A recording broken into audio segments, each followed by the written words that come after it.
இன்னைக்கு பெரும்பாலும் ஆன்மீகத்திலேயோ அல்லது எந்த ஒரு வழிமுறையிலையோ என்ன நடக்குது அப்படின்னா, வழிகளை நம்ப ஆரம்பிச்சிட்டோம். மனிதர்கள் இறைவனை அடையறதுக்கான வழிகளை எழுதி வச்சாங்க பாத்தீங்களா, அந்த வழிகளை நம்ம நம்ப ஆரம்பிச்சிட்டோம். அந்த அறிவை நம்ம நம்ப ஆரம்பிச்சிட்டோம். அந்த அந்த அறிவை அவர்களுக்கு யார் கொடுத்தா? அந்த இறைவனை விட்டுட்டோம். இறைவனை நம்பி ஒரு வழியில போறதை விட்டுட்டு வழியை நம்பி நம்ம இறைவனை தேடிட்டோம். எப்படி சாத்தியம்?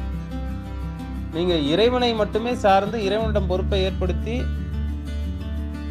இறைவனை நீங்க தேடும் போதுதான் இறைவன் அவனுக்கான பாதையை கொடுப்பான். ஏன்னா இறைவன் இருக்க இடம் உங்களுக்கு தெரியாது, நீங்க இருக்க இடம் இறைவனுக்கு தெரியும் இல்லையா? அப்ப இறைவன் எங்க இருக்கான் அப்படிங்கிற ரூட்டை அவன் உங்களுக்கு போட்டு கொடுக்கணும்.